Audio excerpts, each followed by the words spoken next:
सुप्रभात छात्राओं। पिछले वीडियो में हमने हिंदी भाषा और उसकी बोलियां पर चर्चा करते हुए हिंदी भाषा या हिंदी शब्द के अर्थ को समझने का प्रयास किया। हमने यह समझा कि हिंदी से क्या तात्पर्य है और उसका प्रयोग किस अर्थ में होता है, उसके विस्तृततम अर्थ और संकुचित अर्थ दोनों को हमने जाना, दोनों को समझा। इसी चर्चा को आगे बढ़ाते हुए आज हम हिंदी प्रदेश, हमारे भारत देश में हिंदी प्रदेश कौन कौन सा है या कहाँ कहाँ हिंदी भाषा का प्रयोग होता है, इसे समझने का प्रयास करेंगे। तो इस चर्चा को हम आगे बढ़ाते हैं। तो व्यवहार में तो हिंदी को हमने राष्ट्रभाषा माना है, हिंदी हमारी राष्ट्रभाषा है।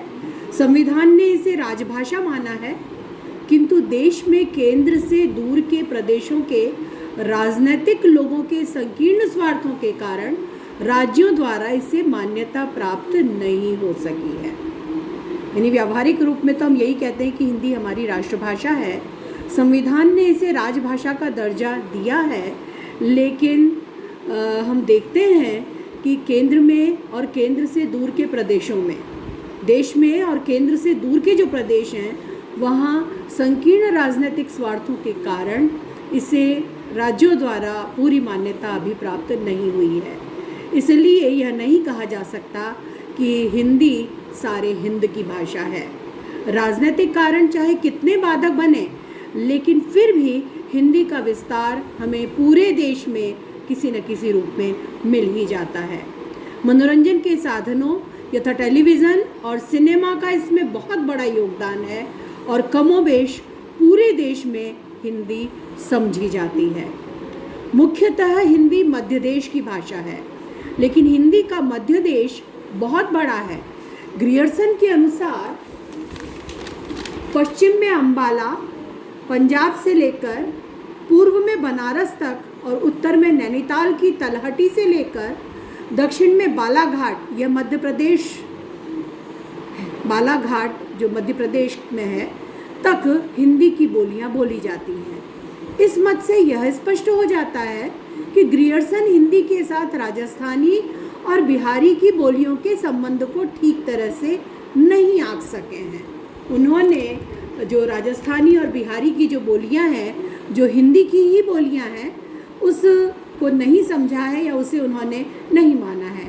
लेकिन बाद में यह संबंध अधिक स्पष्ट हो गया। धार्मिक, सांस्कृतिक, साहित्यिक, राजनीतिक परिस्थितियों ने हिंदी को बहुत बड़े क्षेत्र में फैलने का अवसर प्रदान किया। राजस्थानी और बिहारी की बोलियां मारवाड़ी, जयपुरी, मेवाड़ी, मगही, मैथिली, भोजपुरी प्रचलित हैं, लेकिन यह हिंदी की ही बोलियां हैं और भाषा के रूप में इन स्थानों पर हिंदी भाषा का ही प्रयोग होता है। डॉक्टर सुनीति कुमार चटर्जी ने राजस्थानी को तो हिंदी ही कहा है। कलकत्ता में लोग राजस्थानी को मारवाड़ी हिंदी कहते हैं, यानी वो मारवाड़ी को केवल राजस्थानी नहीं मानते, मारवाड़ी हिंदी, यानी हिंदी का मारवाड़ी रूप, इस रूप में उसका प्रयोग करते हैं। और हम देखते हैं कि कलकत्ता में या बाहर राजस्थानी व्यापारी बहुत गए हैं, तो वहाँ पर उनके लिए जो प्रयोग किया जाता है वो मारवाड़ी हिंदी कहा जाता है राजस्थानी के लिए। बम्बई तथा पंजाब में बिहारी का नाम पुरबिया हिंदी प्रचलित है, तो हम देखते हैं कि बम्बई और पंजाब में उसे पुरबिया हिंदी कहा जाता है, बिहारी हिंदी को। तो एक तरह से बिहारी और राजस्थानी हिंदी की ही उपभाषाएं हैं, ये माना जा सकता है। सुनीति कुमार चटर्जी इस संबंध में चर्चा करते हैं और इस बात को स्पष्ट करते हैं। बम्बई तथा पंजाब में बिहारी का नाम पुरबिया हिंदी प्रचलित है। पहाड़ी के संबंध में ग्रियर्सन का मत है कि पहाड़ी नाम की कोई भाषा नहीं, केवल वर्गीकरण की सुविधा के लिए यह नाम कल्पित किया गया है। लोकमत और व्यवहार की दृष्टि से मध्यवर्ती पहाड़ी, जिसे गढ़वाली कहते हैं, और कुमाऊनी हिंदी ही है। तो ग्रियर्सन ने स्वयं यह माना है कि पहाड़ी कोई एक अलग भाषा नहीं, हिंदी का ही एक रूप है। वर्गीकरण की सुविधा के लिए यह नाम माना गया है और व्यवहार की दृष्टि से मध्यवर्ती पहाड़ी गढ़वाली और कुमाऊनी वास्तव में हिंदी ही है। इस प्रकार हिंदी क्षेत्र ग्रियर्सन द्वारा निर्धारित सीमाओं से आगे पूर्व में बिहार, पश्चिम राजस्थान, उत्तर में मध्य पहाड़ी की सीमाओं को सम्मिलित करने अर्थात पश्चिम में अंबाला से बीकानेर और जैसलमेर, दक्षिण में ताप्ती नदी बालाघाट से दुर्ग, पूर्व में रायगढ़ से भागलपुर एवं उत्तर में नेपाल की सीमा को छूते हुए गंगोत्री जमुनोत्री तक चले जाएं। तो ये सब हिंदी क्षेत्र है। इस प्रकार से इस 1050 मील लंबे और लगभग 600 मील चौड़े भूभाग को हिंदी प्रदेश कहते हैं। तो ये हिंदी प्रदेश निर्धारित किया गया है और हमने उसके संबंध में चर्चा की।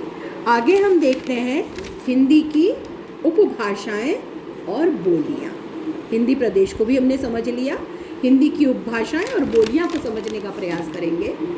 तो हम देखते हैं कि भारतीय आर्य भाषा के विकास क्रम में वैदिक संस्कृत, लौकिक संस्कृत से क्रमिक विकास क्रम में संस्कृत का विकास प्राकृत के रूप में हुआ है।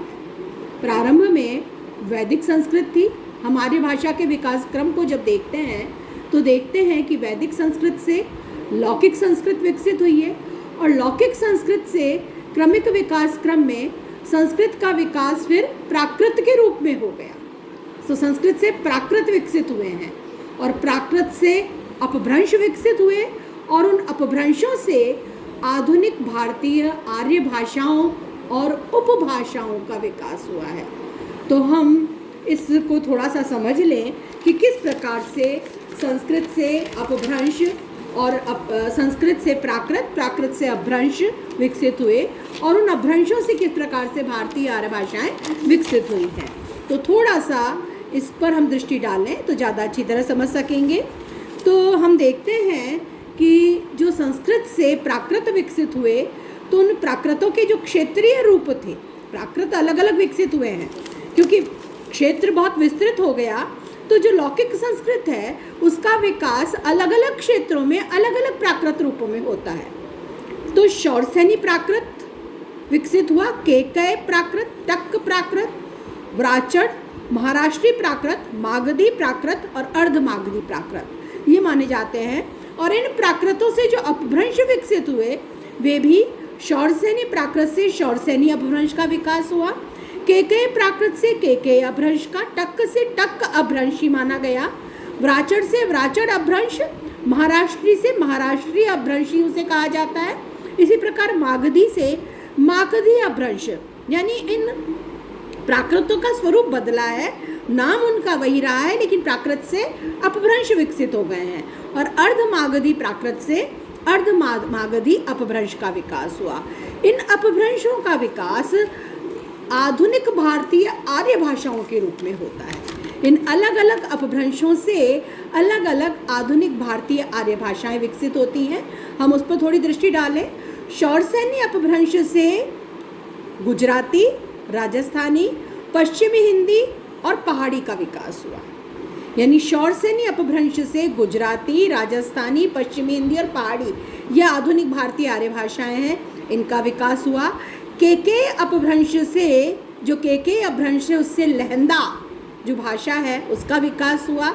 टक अपभ्रंश से पंजाबी विकसित हुई है। व्राचड़ अपभ्रंश से सिंधी का विकास हुआ। महाराष्ट्रीय अपभ्रंश से मराठी विकसित हुई है। मागधी अपभ्रंश से बिहारी, बंगला, असमिया और उड़िया इन 4 भाषाओं का विकास हुआ है। और अर्धमागधी अपभ्रंश से पूर्वी हिंदी का विकास हुआ है। तो इनमें से जो आधुनिक भारतीय आर्य भाषा हैं, इनमें से हिंदी की जो बोलियां हैं उन्हें हम चिन्हित करेंगे। तो राजस्थानी, पश्चिमी हिंदी और पहाड़ी ये हिंदी की बोलियां हैं। राजस्थानी, पश्चिमी हिंदी और पहाड़ी। और इसी प्रकार से फिर आगे आती है बिहारी, ये हिंदी की बोली है। और फिर पूर्वी हिंदी, ये भी हिंदी की ही उपभाषा है। ये हिंदी की उपभाषाएं हैं। तो जो भाषा रूप हिंदी के जो मिलते हैं, जिनका आगे हम और विस्तार से अध्ययन करेंगे, वे हैं। तो हम ये देखते हैं कि राजस्थानी, पश्चिमी हिंदी, पहाड़ी, इसी प्रकार से बिहारी और पूर्वी हिंदी, इनका विकास जिन अपभ्रंशों से हुआ है, तो हम देखते हैं राजस्थानी पश्चिमी हिंदी पहाड़ी का विकास शौरसेनी अपभ्रंश से, इसी प्रकार से बिहारी का विकास मागधी अपभ्रंश से और पूर्वी हिंदी का विकास अर्धमागधी अपभ्रंश से हुआ है। तो इस आधार पर हम कह सकते हैं कि जो ये तालिका है इसके अनुसार हम कह सकते हैं कि शौरसेनी, मागधी और अर्धमागधी अपभ्रंश से हिंदी की उपभाषाओं का विकास हुआ। वे उपभाषाएं हैं राजस्थानी, पश्चिमी हिंदी, पहाड़ी, बिहारी और पूर्वी हिंदी।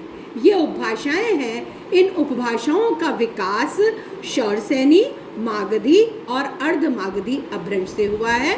हम अगले वीडियो में हिंदी की उपभाषाओं को और समझने का प्रयास करेंगे और इन उपभाषाओं के साथ इनकी जो बोलियां हैं उन्हें भी जानने का प्रयास करेंगे।